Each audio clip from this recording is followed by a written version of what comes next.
नहीं लगता है। तो सेवा के माध्यम से सेवा के माध्यम से भक्तों का जो मन है वो भगवान में लगता है। वो एक यही चीज हमने देखी कि हनुमान ने भी जब राक्षसी आई जिसका नाम था सुरसा, वो अपना मुंह खोली थी, वही वाली, उसने अपना मुंह खोला था, तो हनुमान जी ऐसी परिस्थितियों में बुद्धि लगाना बहुत कठिन होता है कि हम जब बहुत कठिन परिस्थिति है और हमें विचलित करेगी ऐसी परिस्थिति, उसमें बुद्धि लगाना आसान नहीं होता है। लेकिन वहां पे हनुमान जी को भगवान जो है ददामि बुद्धि योगम तम, उन्होंने बुद्धि दिया और उसके माध्यम से हनुमान जी छोटे हुए बड़े हुए। उसी प्रकार से यहाँ पर हम देख पाते हैं कि अम्बरीश महाराज विचलित नहीं हो रहे हैं बिल्कुल भी, जबकि उनके सामने एक भयानक राक्षसी खड़ी जो कि उनकी प्राण लेना चाहती है। भक्त जानता है कि राम राघव राम राघव रक्षा माम, कृष्ण केशव कृष्ण केशव पाहि माम। हाँ, अगर कृष्ण चाहते हैं तो मेरी मृत्यु आएगी, अगर भगवान चाहते हैं, यदि नहीं चाहते तो ये राक्षसी हो कोई भी आए, मेरा कुछ भी नहीं कर सकता। तो तात्पर्य में भी यही लिखा है, नारायण परा सर्वे न कुतश्चन बिभ्यति। नारायण का भक्त कभी किसी भौतिक भय से भयभीत नहीं होता। भक्तों के लिए अनेक उदाहरण प्राप्त हैं, यथा प्रहलाद महाराज, जिन्हें उनके पिता तरह तरह के कष्ट देते थे, किंतु वे तनिक भी भयभीत नहीं हुए, यद्यपि वे अभी केवल 5 वर्ष के बालक थे। तो इसमें भी हम देख सकते हैं कि भक्तों के जीवन में कष्ट आता है, इसका भी प्रयोजन है भगवान का है, क्योंकि यदि कष्ट नहीं आएगा तो फिर वो भक्तों का लाइफ इंस्पायरिंग कैसे होगा। जैसे प्रभुपाद के जीवन में इतना कष्ट आया, उसके माध्यम से आज भक्त लोग इतना इंस्पायर करते हैं, हर कोई भक्त बोलता है कि आप क्या भक्त, जैसे हम एक बार एक प्रचार पे गए थे और वो भक्त हम बोलते हैं, प्रभु जी आप लोग इतनी मेहनत करते हो और इतना आप लोग त्याग और तपस्या कर रहे हो। तो मैंने उनको बोला, हाँ प्रभु जी हम तो प्रयास कर रहे हैं, लेकिन प्रभुपाद जी ने जो किया है उसके सामने हम कुछ भी नहीं कर रहे। तो बोलते हैं कि हाँ प्रभु ये तो मैं मानता हूँ, आप लोग ज्यादा नहीं कर रहे हो, एक्चुअली प्रभुपाद ने जो किया वो तो अविस्मरणीय है, वैसे तो हम में से कोई भी नहीं कर सकता है। तो मेरा बहुत अच्छा लगा ये जानकर कि प्रभुपाद का गुणगान पूरे विश्व में हो रहा है। इसी प्रकार से लोग इंस्पिरेशन लेते हैं जब भक्त के जीवन में समस्या आती है। और हमें पता है कि जब जैसे एक सास होती है, उसे बहू को कुछ समझाना होता है तो वो बेटी को बोलती है, उसके माध्यम से बहू समझ जाती है कि मुझे कहना चाहती है। तो भक्त अपने से जो ज्यादा करीब भगवान अपने से ज्यादा करीब भक्तों को कष्ट देते हैं और उनके माध्यम से पूरे विश्व को ऐलान करते हैं कि वो हमेशा भक्तों की रक्षा करते हैं। अतएव अम्बरीश महाराज तथा प्रहलाद महाराज का अनुकरण करते हुए भक्त को इस संसार की ऐसी सारी विषम स्थितियों को सहने का अभ्यास करना चाहिए। भक्तों को प्रायः अभक्त सताते हैं, फिर भी भगवान की कृपा पर आश्रित रहकर शुद्ध भक्त कभी भी ऐसे शत्रुतापूर्ण कार्यों से विचलित नहीं होता। एक्चुअली भक्त विचलित तब होते हैं जब भगवान का विस्मरण होता है। जैसे कुंती महारानी विचलित हो गई जब वो जब वो जा रहे थे, कृष्ण सब उनको छोड़ के जा रहे थे, उनका वो लोग इतना विचलित तब नहीं हुए होंगे जब लाक्षागृह जलाया गया, जब उनको वनवास दिया गया, जब अनेक अनेक राक्षस उनको मारने के लिए आए। उस समय तो भगवान के शरण ले रहे थे, उस समय तो भगवान की अंतरंग शक्ति में थे पूरी तरह। लेकिन जब भगवान जाने का छोड़ने का निर्णय लेते हैं तब भक्तों को विचलित होता है, अरे अरे भगवान जा रहे हैं। बहुत अच्छे से यहाँ बताया है। प्राग्दिष्टम भृत्य रक्षायां पुरुषेण महात्मना ददाह कृत्यां ताम चक्रम क्रुद्धा हिम इव पावकः। जिस प्रकार दावग्नि एक क्रुद्ध सर्प को तुरंत जला देती है, उसी प्रकार पहले से आदिष्ट भगवान के सुदर्शन चक्र ने भगवत पक्ष की रक्षा करने के लिए उस सृजित कृत्या को जलाकर क्षार कर दिया। तो हम अपनी रक्षा करना का प्लान कर सकते हैं, लेकिन भगवान का प्लान हमसे ज्यादा महत्वपूर्ण है। जैसे यहाँ पे हम देख रहे हैं कि अम्बरीश महाराज ने अपने लिए प्लान नहीं बनाया, इसलिए भगवान उनके लिए प्लान बना रहे हैं कि उनकी रक्षा कैसे करी जाए। लेकिन जब भगवान ये देखते हैं कि भाई ये भक्त या ये व्यक्ति अपना प्लान बना ही रहा है तो शायद ये खुद करने के लिए सक्षम होगा, तो उसको छोड़ देते हैं। लेकिन जब इस प्रकार से हमें परम पूज्य भक्ति चारू महाराज भी ये उदाहरण देते हैं बार बार एक छोटा बच्चा होता है वो पूरी तरह निर्भर होता है, और उस निर्भरता के कारण माँ को फील होता है कि मुझे इसके लिए हमेशा वहीं पर रहना पड़ेगा, नहीं तो इसका क्या होगा। उसी प्रकार से भगवान भी व्यक्तित्व है, और वो भी यही सोचते हैं कि ये अपनी रक्षा तो करेगा नहीं, तो मुझे ही आना पड़ेगा, नहीं तो उसकी रक्षा कौन करेगा, ये तो चुपचाप वहीं खड़ा रहेगा और मेरा स्मरण करेगा। तो ये जानकर भगवान को बहुत अच्छा लगता है कि एक भक्त जो है पूरी तरीके से भगवान पे निर्भर होता है। शुद्ध भक्त, तात्पर्य, शुद्ध भक्त होने के कारण महाराज अम्बरीश ऐसे संकट में पड़कर भी ना तो अपने स्थान से रंच भर हटे, ना ही भगवान से अपनी रक्षा करने के लिए कोई प्रार्थना की। वे विचार में स्थिर थे, अतएव यह स्पष्ट था कि वे अपने मन में भगवान का चिंतन मात्र कर रहे थे। भक्त कभी अपनी मृत्यु से डरता नहीं, क्योंकि वह सदैव भगवान का ध्यान अपने कर्तव्य के रूप में करता है, किसी भौतिक लाभ के लिए नहीं। लेकिन भगवान जानते हैं कि भक्त की रक्षा कैसे करनी चाहिए। जैसा कि प्राग दिष्टम शब्द में सूचित होता है, भगवान सब जानते हैं, अतएव इसके पूर्व की कोई घटना घटे, उन्होंने महाराज अम्बरीश की रक्षा करने के लिए अपने चक्र को तैयार रखा था। भक्त को यह सुरक्षा भक्ति शुरू करने के दिन से ही प्रदान की जाती है। कितना होप गिविंग है।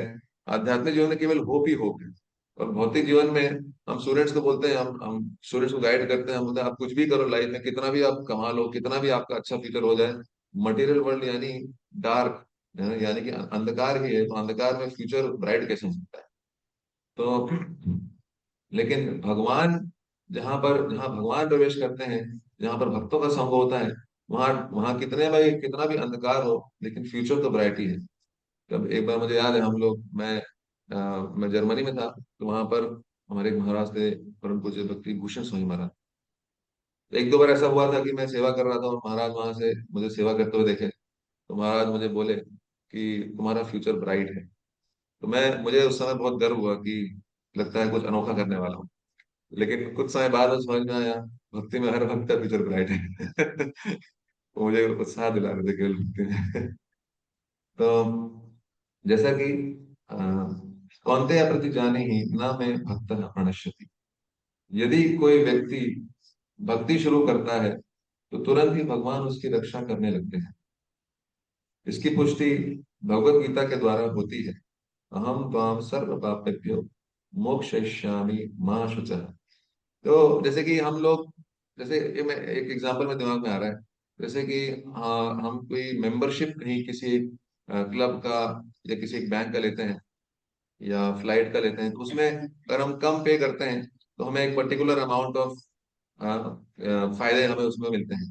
लेकिन अगर हम ज्यादा उसमें उसके लिए पे करते हैं, तो हमको जो मैक्सिमम बेनिफिट्स हो सकते हैं वो हमें कंपनी प्रोवाइड करती है। तो यहाँ देख सकते हैं, यहाँ लिखा है कि भक्त को यह सुरक्षा भक्ति शुरू करने के दिन से ही प्रदान की जाती है। तो अगर भक्त भक्ति नहीं भी करता है, कोई व्यक्ति भक्ति नहीं भी कर रहा है, तो भी भगवान उसकी सुरक्षा कर रहे हैं, उसको मिनिमम बेनिफिट्स तो मिल ही रहे हैं। और जैसे ही वो फुल पेमेंट करता है, अपना पूरा सरेंडर कर देता है, तो उसको सारे बेनिफिट जो भी लिस्टेड होते हैं, इमीडिएटली उसी समय से उसको मिलना स्टार्ट हो जाता है। इसकी पुष्टि भगवत गीता के द्वारा होती है, हम काम सर्व पापेभ्यो मोक्षयिष्यामि मा शुचः। सुरक्षा का कार्य तुरंत प्रारंभ हो जाता है। भगवान इतने दयालु हैं कि वे अपने भक्त को सही मार्गदर्शन तथा सारी सुरक्षा प्रदान करते हैं। इस तरह भक्त शांति पूर्वक बिना किसी बाहरी उपद्रव के कृष्ण भावनामृत में ठोस प्रगति करता है। सर्प कितना ही क्रुद्ध और काटने को तैयार क्यों ना हो, किंतु जब उसे जंगल की प्रज्वलित अग्नि का सामना करना पड़ता है, तो क्रुद्ध से क्रुद्ध सर्प भी असहाय बन जाता है। यद्यपि भक्त का शत्रु अत्यंत प्रबल भी हो, वह भक्ति की अग्नि के समक्ष क्रुद्ध सर्प जैसा बन जाता है। सेम परिस्थिति हिरण्यकशिपु की हो रही थी। मैं सोच रहा था कि मेरे से इवन देवता लोग भी मेरे से डरते हैं, और मेरे मेरे केवल भौहें हिलने पर पूरा पूरा जो 14 भुवन है वो विचलित हो जाता है। लेकिन ये 5 साल का ये बालक जो है, इसके अंदर कोई परिवर्तन नहीं आ रहा, मतलब मेरी एक भी बात इसको एक भी बात से फर्क नहीं पड़ रहा है, डर ही नहीं है इसके अंदर। तो यही चीज हमने देखा, कृष्णा भावनामृत का प्रचार भी पूरे संसार में इसलिए हुआ है कि भक्त लोग निडर तरीके से प्रचार कर रहे हैं। हमने रशिया के केस भी देखा है कि भक्तों ने एक्चुअली, उन्हें अपनी जान की भी परवाह नहीं है, प्रचार में वो रूपा गुरु की आज्ञा पालन करने के लिए, शिल प्रभुपाद की आज्ञा पालन करने के लिए, और पूरे संसार में सारे अभक्तों को भक्त बनाने के लिए वे इतने उत्साहित रहते हैं। जैसे प्रहलाद महाराज, जैसे वसुदेव, इतने सारे हमारे हमारे शास्त्रों में एग्जाम्पल हैं कि वे लोग अपने प्राणों की भी चिंता नहीं करते हैं, क्योंकि उन्हें पता है कि हमारे लिए चिंता करने वाले कोई और ही भगवान। अगला श्लोक। तद अभिद्रवद उद्वीक्ष्य स्व प्रयासम निष्फलम दुर्वासा दुद्रुवे भीतो दिक्षु प्राण परीप्सया। जब दुर्वासा मुनि ने देखा कि उनका निजी प्रयास विफल हो गया है और सुदर्शन चक्र उनकी ओर बढ़ रहा है, तो वे अत्यधिक भयभीत हो उठे और अपनी जान बचाने के लिए सारी दिशाओं में दौड़ने लगे। तो जिस समय भक्त को भगवान का विस्मरण होता है, या किसी भी व्यक्ति को भगवान का विस्मरण होता है, तो उसे समझ नहीं आता मुझे क्या करना है। तो वो ऑब्वियसली फिर वो हर दिशा में भागेगा, भगवान को छोड़ के जो भी जितने भी प्रयास हो सकते हैं वो करता ही है। जैसे मैंने सुना था, कई बार सुना है कि कोई यदि अभक्त है, वो जीवन भर भगवान पे विश्वास नहीं करता है और भौतिक तरीके से वो जीता है, लेकिन जब मृत्यु का समय आता है तो वो किसी ना किसी का सहारा लेना चाहता है। उसको समझ में आता है कि मेरी मृत्यु आने वाली है, तो डॉक्टर से बोलता है कि प्लीज आप मुझे बचा लीजिए। तो वो प्रार्थना तो वो करना ही है उसको, वो प्रार्थना जो निकलेगी वो तो अंदर उसका फीचर है कि, क्योंकि वो सबसे बड़ा व्यक्ति वो नहीं है, यानी भगवान से कंपैरिजन नहीं है उसका, इसलिए अंदर से प्रार्थना तो निकलती ही है, क्योंकि अल्टीमेटली उसका जो आत्मा है वो तो एक सेवक ही है। लेकिन वो प्रार्थना सारे दिशाओं में करता है, अपने घर वालों से करेगा, डॉक्टर से करेगा, या किसी एक निराकार पता नहीं कोई वस्तु को करेगा कि मेरे को कोई बचा ले, इस प्रकार से। इसलिए अगर हमें ये प्रार्थना करनी ही है जीवन के अंत में, तो हम पहले ही समझ जाएं कि ये प्रार्थना भगवान के लिए होनी चाहिए। तम अन्वधावत भगवत रथांगम दावाग् निर्बुद्धूत शिखो यथा हिम तथानुसक्तं मुनिरीक्षमाणो गुहां विविक्षुः प्रससार मेरुः। जिस प्रकार दावाग्नि की लपटें सांप का पीछा करती हैं, उसी तरह भगवान का चक्र दुर्वासा मुनि का पीछा करने लगा।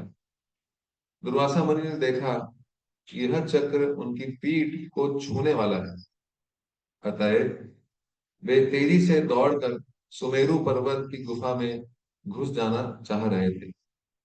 तो भगवान की शक्ति इतनी प्रबल है, भगवान का ये सृष्टि इस प्रकार से इसका सृजन किया गया है, कोई भी यदि कोई अपराध करेगा तो वो दंड से बच नहीं सकता, और यदि वो भगवान की भक्ति करेगा तो भगवान उसकी रक्षा जरूर करेंगे, क्योंकि अल्टीमेटली यहाँ पे जो भी हो रहा है वो भगवान के संरक्षण में हो रहा है, भगवान सब जानते हैं। इसलिए भगवान के भक्तों को यदि कोई स्पेशली परेशान करता है, तो भगवान सबसे ज्यादा क्रुद्ध होते हैं, और इतना क्रुद्ध होते हैं कि उस व्यक्ति को छोड़ते ही नहीं, पीछे ही करते रहते हैं। दिशो नभः क्ष्मां विवरान् समुद्रान् लोकान् सपालां त्रिदिवं गतः सः यतो यतो धावति तत्र तत्र सुदर्शनं दुष्प्रसहं ददर्श। अपनी रक्षा करने के लिए दुर्वासा मुनि सर्वत्र भागते रहे। वे आकाश, पृथ्वी तल, गुफाओं, समुद्र, तीनों लोकों के शासकों के विभिन्न लोकों तथा स्वर्ग लोक में भी गए, किंतु जहां जहां गए वहीं उन्होंने सुदर्शन चक्र की असह्य अग्नि को उनका पीछा करते देखा। तो ये एक साक्षात प्रमाण है कि भगवान हर जगह विराजमान। ये पूरी सृष्टि उनकी है। ऐसी कोई जगह नहीं है इस सृष्टि में जहां आप जाओ और सोचो कि मैं भगवान की दृष्टि से दूर रहूंगा। हाँ, इसलिए कहा जाता है कि व्यक्ति को हमेशा ये मन में चिंतन रहना चाहिए कि मैं पाप कर रहा हूँ, लेकिन भगवान देख रहे हैं, चाहे हम कहीं पर भी हो। अलब्धनाथ ससदा कुतश्चित् सन्त्रस्तचित्तोरणम् एष मानः देवं विरिञ्चं समगाद्विधातस्त्राह्यात्मयोने जिततेजसो माम्। दुर्वासा मुनि भयभीत मन से इधर उधर शरण खोजते रहे, किंतु जब उन्हें कोई शरण ना मिल सकी तो अंततः वे ब्रह्मा जी के पास पहुंचे और कहा, हे प्रभु, हे ब्रह्मा जी, कृपा करके भगवान द्वारा भेजे गए इस ज्वलित सुदर्शन चक्र से मेरी रक्षा कीजिए। तो यहाँ पर हम देख सकते हैं, जैसा अभी मैं पहले एग्जांपल पे दे रहा था, कि वो ब्रह्मा जी को इस प्रकार से ही संबोधन कर रहे हैं, हे प्रभु, यानी अब आप ही मेरी रक्षा कर सकते हो। जो हमें समझ नहीं आता हमारी रक्षा कौन करेगा, तो हम हर वस्तु को इस प्रकार की दृष्टि से देखते हैं कि यही मेरी रक्षा करने वाला है। तो ये भी एक प्रकार का भ्रामक सिद्धांत है, भ्रम है। और क्योंकि जैसे हम बता रहे हैं, दुर्वासा मुनि भयभीत मन से इधर उधर शरण खोज रहे थे। जब मन विचलित होता है, जब मन भगवान के चरण में नहीं होता है, तो वो समझ नहीं पाता है कि उसे किस डायरेक्शन में लगना चाहिए। इस प्रकार से ये एक उदाहरण भी आता है कि जो एक बेकाबू घोड़े की तरह जो इंद्रियां होती हैं, जब लगाम उस व्यक्ति के पास में नहीं है अच्छे से, तो जो घोड़े हैं वो बेकाबू हो जाते हैं। उसी प्रकार से जब भगवान के चरणों में हमारा मन नहीं लगा, या उनकी सेवा में मन नहीं लगा, या भगवान के नाम में हमारा मन नहीं लगा है, या हम उनकी सेवा के लिए, उनकी प्लानिंग के लिए हम चिंतन नहीं कर पा रहे हैं, तो हमारा मन फिर इधर उधर भागता है और विचलित होता है और हम परेशान ही होते हैं। तो हम ये सोचते हैं कि मेरे साथ में बाकी भक्त हैं, वो तो खुश हैं, मैं क्यों दुखी हूँ। मेरे साथ होता है इसलिए बता रहा हूँ। अगला श्लोक। श्री ब्रह्मोवाच स्थानं मदीयं सह विश्वमेतत् क्रीडावसाने द्विपरागसंगे भ्रुभङ्गमात्रेण हि सन्ति दक्षो कालात्मनो यस्य त्रयो भविष्यति अहं भवो दक्ष भृगु प्रधान प्रजेश भूतेश सुरेश मुख्या सर्वे वयं यन्नियमं प्रपन्ना मूर्ध्यानिर्थितं लोकहितं वहामः। ब्रह्मा जी ने कहा, द्विपरार्थ के अंत में जब भगवान की लीलाएं समाप्त हो जाती हैं, तो भगवान विष्णु अपनी एक भ्रुकुटी के टेढ़ा होने से सारे ब्रह्मांड का, जिसमें हमारे निवास स्थान भी सम्मिलित हैं, विनाश कर देते हैं।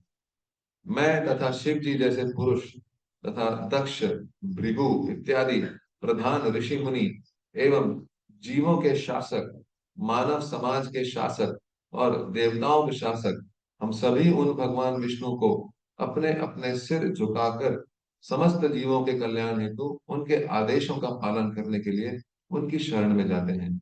सेम चीज हुई थी, हमें श्रीपाद कृष्ण के शुरू ने बताया था कि नारद मुनि ने भी यही पूछा ब्रह्मा जी से कि क्या आप ही परम परमेश्वर हैं। तो ब्रह्मा जी ने उनको, प्रभु जी ने कल बताया, उनको थप्पड़ लगाया है। उसी प्रकार से यही यहाँ पे उनको भी यही समझा रहे हैं, क्योंकि इस समय वो विचलित अवस्था में है। नारद मुनि ने एक प्रकार से एक ऐसा एक मतलब दिखाया कि मुझे जानना है कि भगवान कौन है।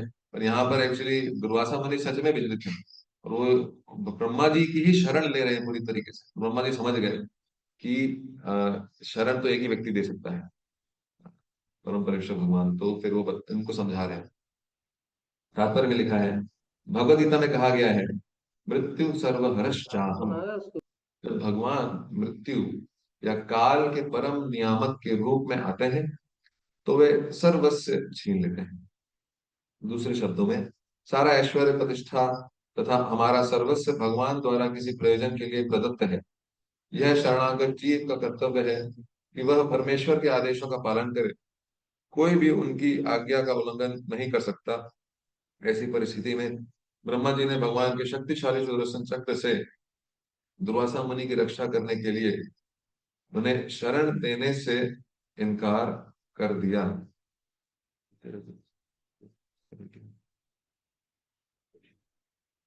तो अभी हम लोग प्रश्न उत्तर कर सकते हैं। प्रश्नोत्तर कर सकते हैं यदि कोई प्रश्न है किसी को। यदि मैं उत्तर नहीं दे पाया, मैं तो समक्ष नहीं हूँ। हमारे साथ में शिपा कृष्ण शुरू हो गई है। अगर मैं नहीं कर पाया तो मैं उनसे रिक्वेस्ट करूँ। बसंत प्रभु।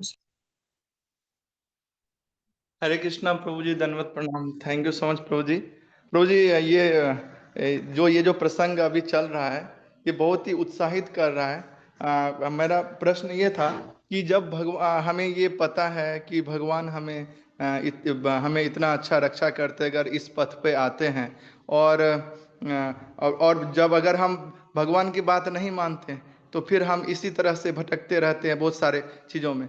ये पता होने के बाद भी हम बहुत सारी गलतियां कर रहे हैं, और हमें दूसरों को भी बताना चाहिए कि देखिए भगवान कितने दयालु है। ये तो दोनों चीजें हम अपने अंदर कैसे लाएं? हरे कृष्ण। मेरा जो अनुभव है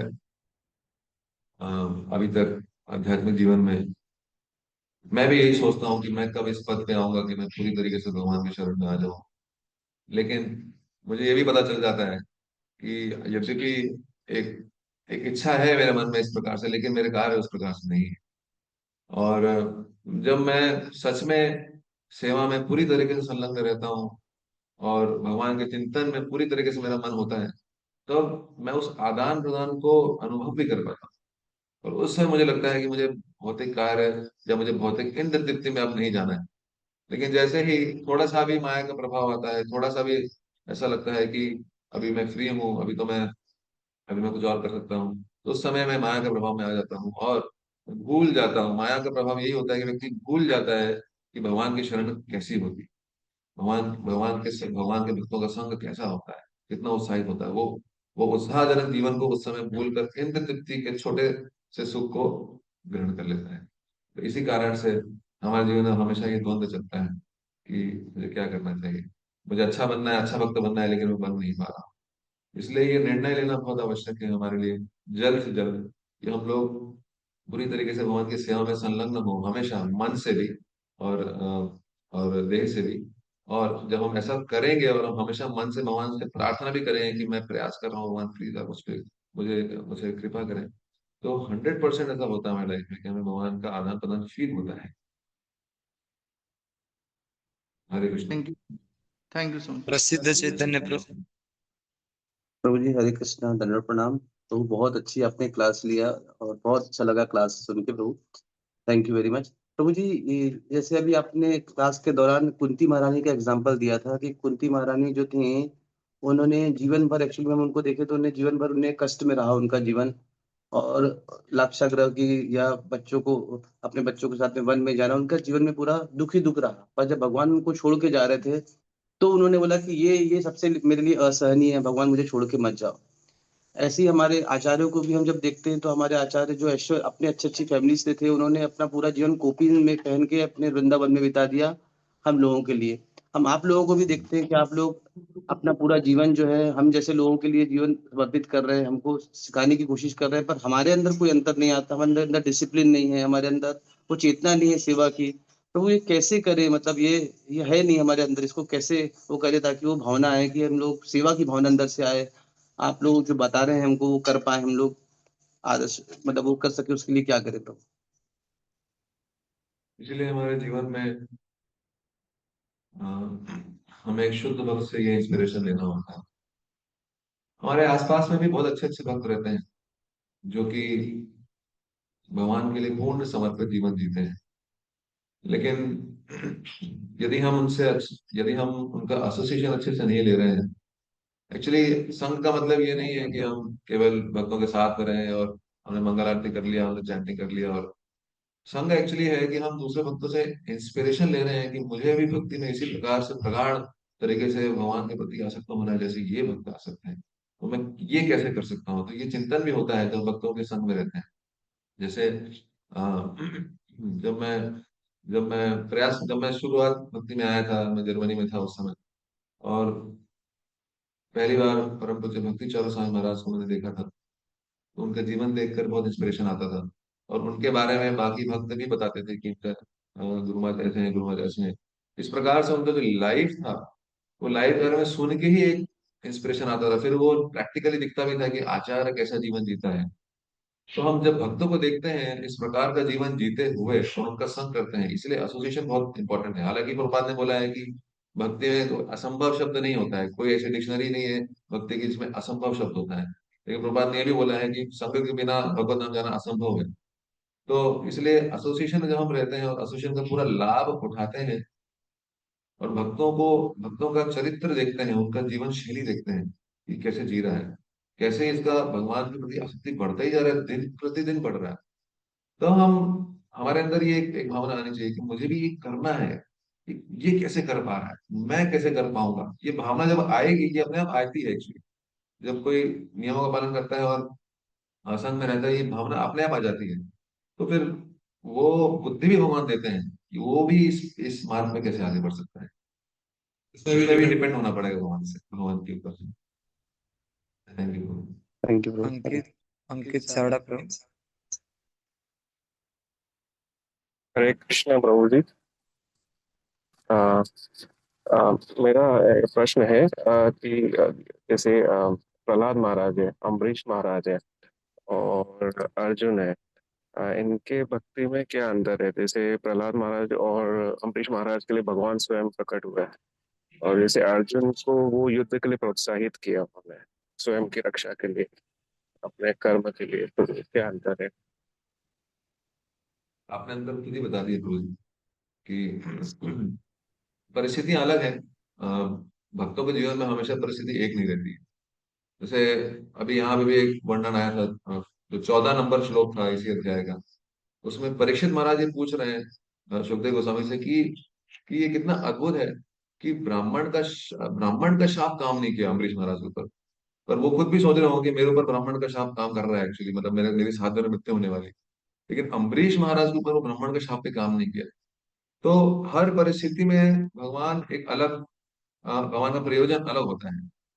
अर्जुन की परिस्थिति में भगवान का प्रयोजन यही था कि भगवान का एक प्रयोजन था कि पूरे विश्व में एक शुद्ध भक्त को राजा स्थापित करना है। तो उसके लिए युद्ध आवश्यक था। और भगवान जिस जिस कार्य के लिए धरती पे आए थे, वो कार्य उन्होंने वहां पे संभव करके दिखाया। लेकिन प्रहलाद महाराज और प्रहलाद महाराज के केस में भी उन्होंने बेसिकली युद्ध ही हुआ और असुरों का विनाश ही हुआ है। तो यहाँ पर इस केस में, अर्जुन के केस में, उन्होंने निमित्त मात्र बनाया, अर्जुन को एक मात्र बनाया, एक एक इंस्ट्रूमेंट बनाया। और प्रहलाद महाराज के केस में उन्होंने प्रहलाद महाराज की भक्ति को इंस्ट्रूमेंट बनाया असुरों का विनाश करने के लिए। और सेम अम्बरीश महाराज के केस में भी अम्बरीश महाराज की जो शुद्ध भक्ति है, उसके माध्यम से उन्होंने ये दर्शाया कि भगवान हमेशा भक्त की रक्षा ही करते हैं। और अभक्त भले ही कितना भी ताकतवर हो, भले ही कितना शक्तिशाली हो, लेकिन वो अपनी शक्तियों से भक्त को विचलित नहीं कर सकते हैं। तीनों परिस्थितियां अलग हैं और उसके हिसाब से शिक्षाएं हमें भगवान दे रहे हैं। थैंक यू अनुराग प्रभु प्रभु। जी। हरे हरे कृष्ण प्रभु जी, आपसे फिर से मिलकर बहुत अच्छा लग रहा है। लास्ट ईयर प्रसन्न प्रभु के साथ हम आपसे मिले थे, 4 दोस्त आए थे मिलने आपसे इंदौर में। तो हरे प्रभु कृष्ण। जी, मेरा ये प्रश्न था कि हमने जैसे निर्भरता पे बात की कि हमें भगवान पे पूरा निर्भर होना है, तो किस काम, मतलब सभी चीजों के लिए निर्भर होना है, लेकिन कुछ जगह ऐसा होता है जहाँ हम कर्म कर सकते हैं फिर निर्भर हो सकते हैं, और कुछ जगह ऐसा होता है कि हम पूरा निर्भर होना पड़ता है, क्योंकि हम जितना काम कर रहे हैं उतना हमारा काम बिगड़ रहा है। तो वो डिसाइड कैसे करना है कि अब इससे आगे नहीं करना है, इससे आगे बस उन पे निर्भर होना है।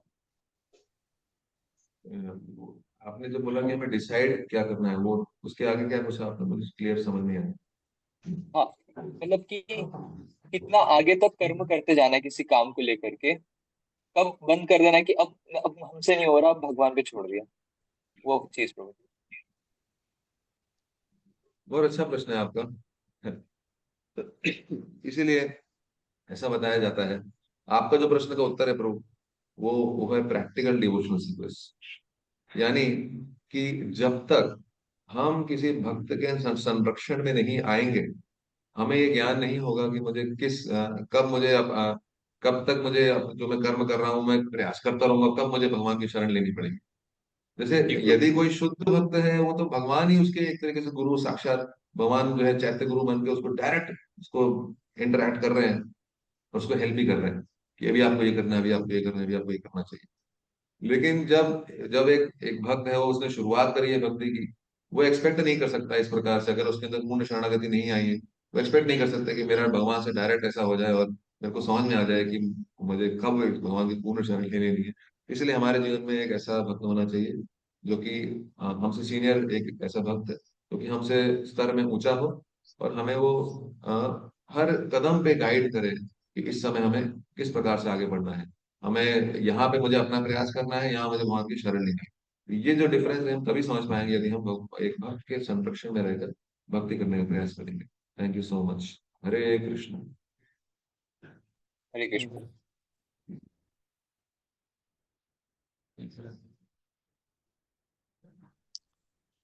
Thank you so much. बहुत धन्यवाद आज के सेशन में ज्वाइन करने के लिए। मुझे ये आज्ञा दिया था श्रीपाद कृष्ण किशोर प्रभु ने आप लोगों की सेवा करने का, उन्होंने प्रयास किया। आप लोग आशीर्वाद दीजिए, मैं अच्छे से भक्ति करूँ। थैंक यू सो मच प्रभु, बहुत अच्छी क्लास थी।